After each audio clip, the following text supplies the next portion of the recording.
Hello guys, magandang araw sa inyo lahat guys. Ayan, so kamusta na po tayo lahat dyan guys, no? Hopefully, no, sana ay nasa mga mabuti ho tayo mga kalagayan. Okay, so this is Laking Davao once again, and everyone, welcome back to my channel.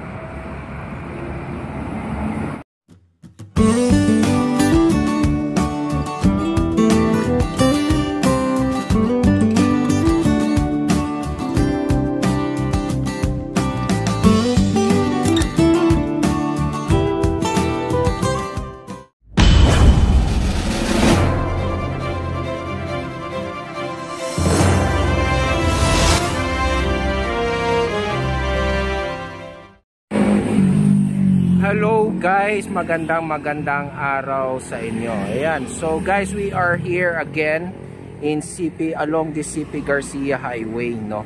Ayan, nandito tayo sa may northeast bound section at pinasyalan natin itong ginagawang magtuod flyover, no? Ayan, pinasyalan natin ulit to guys. Titignan natin kung ano nga naging lately na naging progress nitong proyekto na ito, no? Ayan, so dito tayo banda na side na una at titignan natin, sisilipin para makapag-update naman tayo, no? Matagal-tagal na rin tayo hindi nakapag-update dahil nga sa daming mga ginagawa guys, no? Ayan, so guys, ito sisilipin lang natin yung mga currently na ongoing dito, no? Kung ano yung mga pagbabago dito sa proyekto na ito. Ayan guys, no?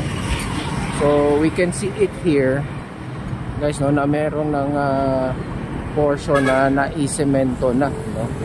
And actually parang napapansin ko dito, parang meron ng nakapaglagay na sila ng panibagong itong mga girders, no? So dito tayo pupunta sa may kanyang gagawa ng on and off ramp, no? Ito, no, dito sa kanyang northeast section na side. Ayan, ito na siya ngayon guys, no? So ito guys, sisilipin natin.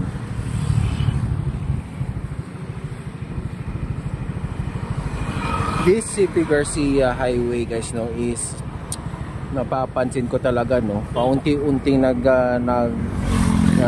getting no, na parang napupuno ng mga establishmento, no?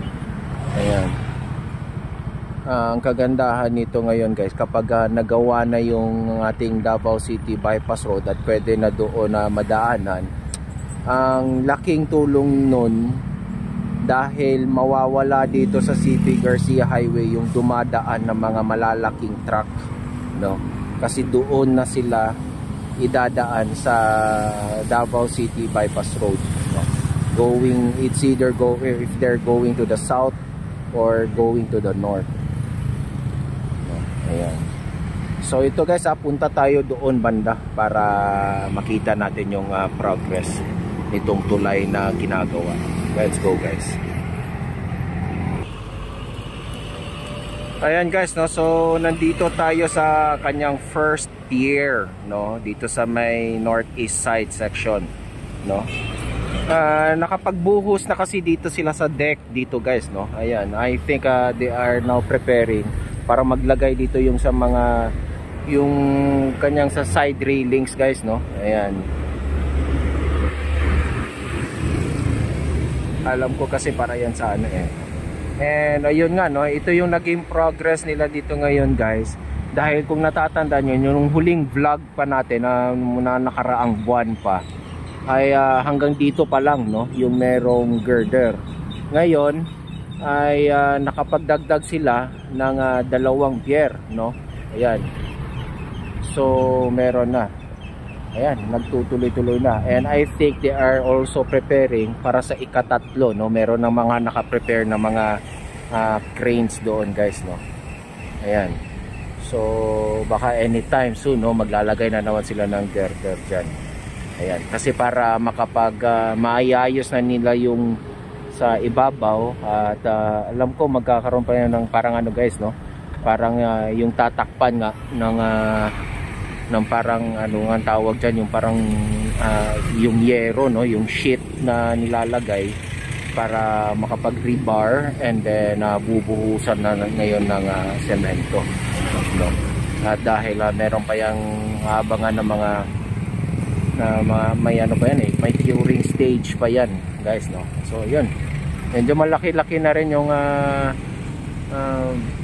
progress nitong tulay na ito. At yun, ang alam ko nung huling vlog natin, hindi pa na kumpleto yung mga pier. Ngayon susubukan natin, titignan kung kumpleto na lahat, no? At yun na lang ang inaantay dito, yung pagkakabit nitong mga girder na ito, no?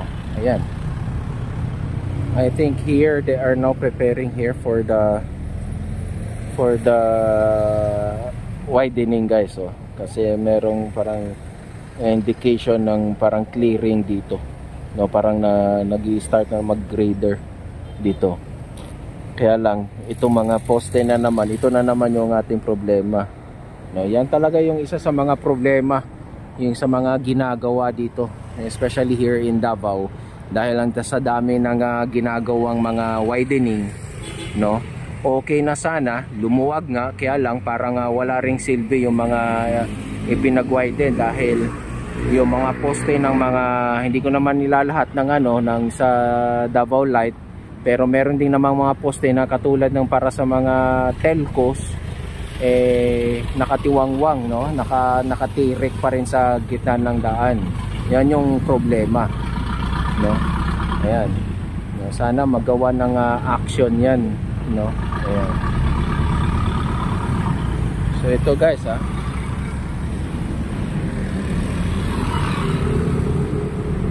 parang lumilitaw yung pagkalaki at saka lapad nitong flyover na Maamagtuod flyover, guys, paunti-unti, guys, no? Ayan, yun yung napapansin ko dito. Unti-unti siyang lumalaki at lumalapad, no?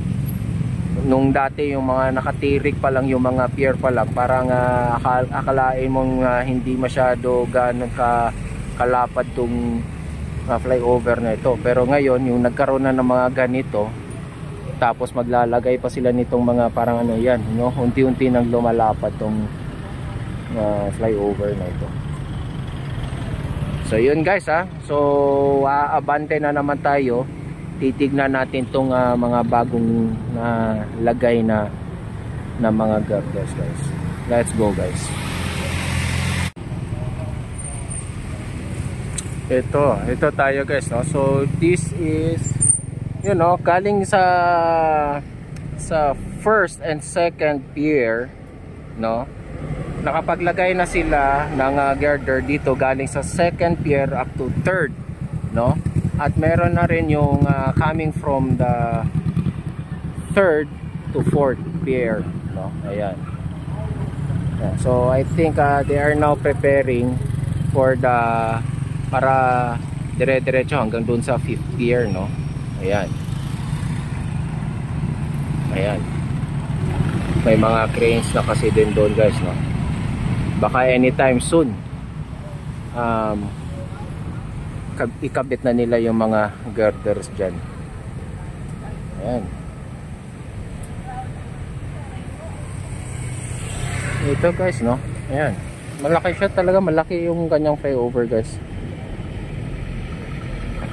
So ito yung mga latest pangyayari. At ito na nga, no? Para ang nakikita ko dito, kompleto na rin.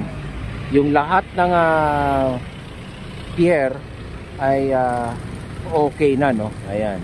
Malamang yung dalawa na nasa huli doon sa may southwest section, no? Yung ikalima doon at saka yung ikapang-apat, which is yung last na ginawa ng itong pier capping, no? Itong horizontal pier capping, yung kinakabitan nitong mga girders na ito, yun ay nasa curing stage pa, no?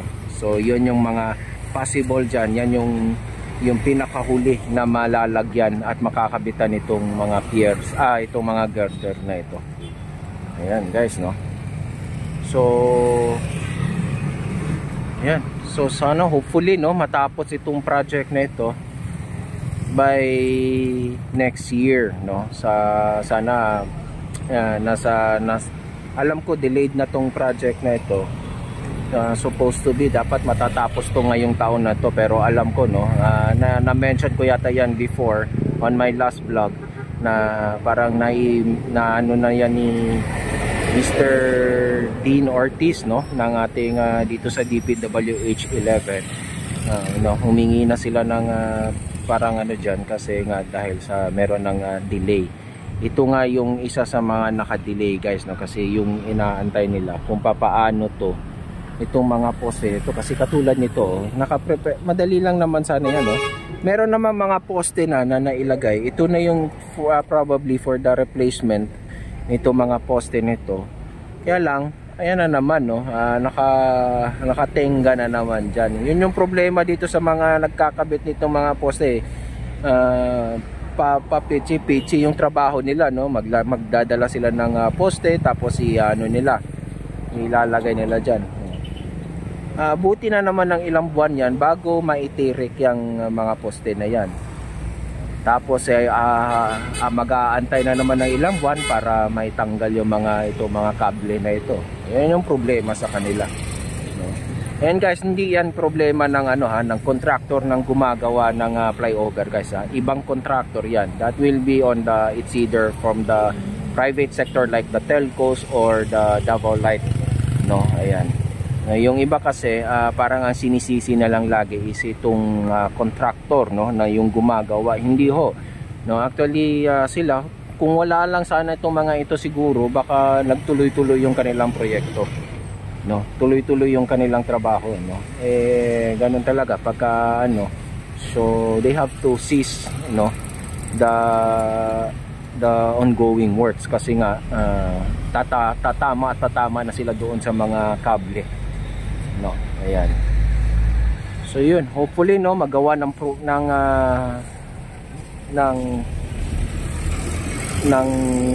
solusyon yan kaagad, no, at maasikaso nito ating Davao City Council.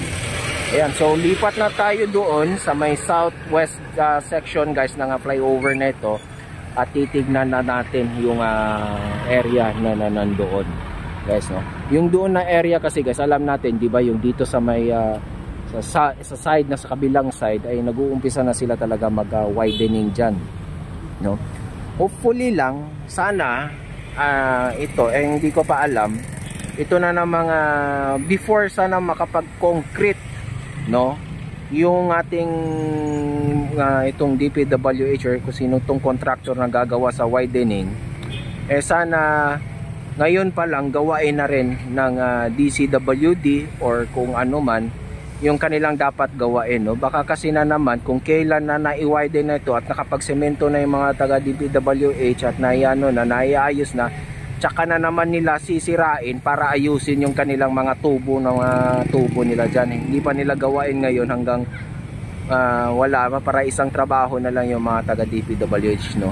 Ayan. Yan yung problema sa mga proyekto, guys, parang wala silang guys, no, parang hindi sila nakakapag may mga kanya-kanya silang yan, no? Parang hindi, wala silang coordination. Ayan. So ngayon, guys, lipat tayo doon sa kabila. Ayan. Ayan. Quick update lang naman to, no? Ayan. Let's go, guys. So ito, guys, no, nakatawid na tayo dito sa pinaka crossing nitong Maa and Magtuod. Ayan, so nandito tayo. Ito yung huling pier na ginawaan ng itong horizontal pier capping, no. Ayan, ito yung kinakabitan mismo ng girder. So malamang at sa malamang itong dalawa na ito, no, itong this is the number 5 and number 4, no. No, ito yung mga huli. So ito ang posible nito nasa curing stage to, no. So ito yung mga huli na malalagyan ng mga girders, guys. Ito yung sinasabi ko, kapag nagbukas yung Davao City Bypass Road, mawawala yung mga ganyang klaseng truck na dito sa dadaan dito sa along the CP Garcia Highway. Ayan. So guys, no. So ito, no? Ang tinatrabaho na lang nila is yung parang ngayon dito, guys, is yung parang finishing nila yung kanilang ginagawa, no, para maganda yung ano, para kuminis yung pier, no. Ayan. So ito yung mga pagbabago at changes of this project, guys, no. Ayan. So lipat tayo doon sa kabilang side, no. Titingnan naman natin doon, no? Okay, let's go, guys. Ayan, guys, no. So nakapag U-turn tayo, no. Ayan, dito na tayo nag U-turn banda. So nandito naman tayo ngayon dito sa southwest section, no. Dito naman tayo mag-uumpisa, no. Andito mismo yung kanilang parang yard, no, ng itong Gemma Construction, kung saan ginagawa yung mga girder para dito sa project na ito at yung doon sa ginagawa sa Ulas Viaduct, no, which is na mag-update din tayo doon later on, no. Ayan. So ito, guys, so dadaanan natin, titignan natin yung pangyayari dito na south.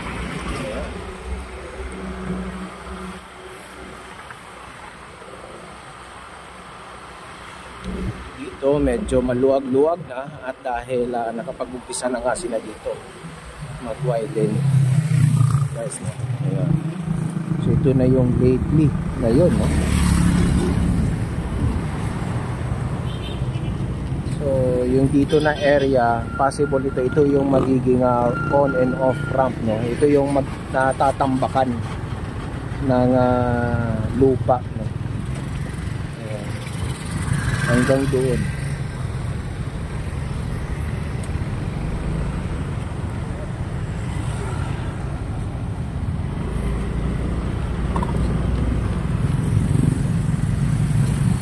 Ito yung na-widen na nila, guys, no? Ito. So it's clearly here an additional 1 lane, no. Ayan. So parang magiging 2 lanes to dito sa baba, no. Ayan. Medyo malapad-lapad na no, malapad-lapad na tulad. So alam ko kasi gagawa pa sila ng sidewalk dito, guys, Kaya yung kalsada niyan, yung para sa road is dito lang, no. Tapos gagawa ng something a sidewalk, no. Ito. So dito, okay na dito, no. Parang iaanihin na lang to. Aantay na lang dito naman is yung pag-ano ng concrete pouring, no. Ayan. So ito, guys, no. Nakakatawa to dito, guys. Nilagyan nila ng maraming ano, no. Ito dahil ito yung dito yung bumangga yung isang trailer before, guys, no, kung naalala nyo. Yan, no, yung parang nag-ano yan, no? Ayan. Malamang kasi yung driver niyan hindi sanay at baka hindi kabisado, no, napadaan dito. Ayan. So ito, guys, ayan, ang kinatrabaho nila is yung pag-finishing nitong mga project, itong mga pier.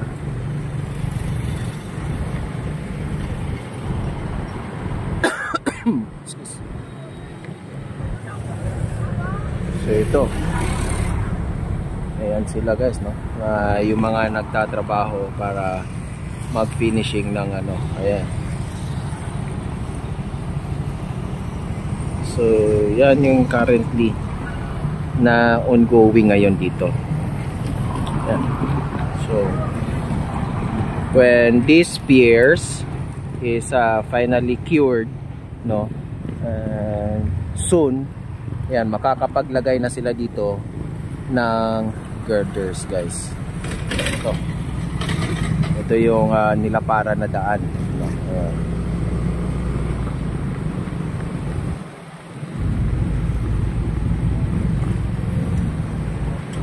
So ito, no, ito yung latest update about this Magtuod flyover, guys. Ayan. So yun yung mga currently ongoing ngayon na state on development dito sa area na ito. Of course, this widening, no, and then para dito sa side na ito, no, ito, and then itong pag-finishing nitong mga piers dito na side sa may southwest direct section, no, nitong so yun guys, no. So that's it guys, that's our latest update about this Magtuod flyover. Okay, so thank you so much guys, no, sa mga lagi nakaantabay dyan sa akin, no. Ayan, pasensya na lang din kung tayo ay hindi na masyado madalas makapag vlog din, hindi tayo nakapag regular madalas, no, mag-vlog dahil nga sa medyo busy, no. Ayan, so eto, so anyways guys, no, babawi tayo. Ayan, so hopefully stay tuned lang kayo. And ayan, so ngayon ang gagawin natin, mag-update muna tayo doon sa mga current na ongoing projects, no. Later part na lang tayo doon sa mga upcoming naman na projects, at saka soon, no, meron ding mga mga lumalabas ngayon ng mga soon to rise, no. Ayan, so yan, ma-update din natin yan. So that's it guys, this is Laking Davao once again, no, na updating you about this Magtuod flyover. Ayan, so please like and share this video, and sa mga hindi pa nakapag-subscribe sa akin dyan guys, please do so, subscribe na po kayo, hit that notification bell para ma-notify kayo every time I will upload a video patungkol dito sa mga development na nangyayari dito sa Metro Davao. Ayan guys, sa aking paalala sa inyo na mag-iingat tayo sa ating mga pang-araw-araw na mga ginagawa, dahil yung mga mahal natin sa buhay ay nag-aantayan hanggang tayo ay makauwi ng matiyasan. Okay guys, so guys, thank you so much, God bless us all, and adios guys.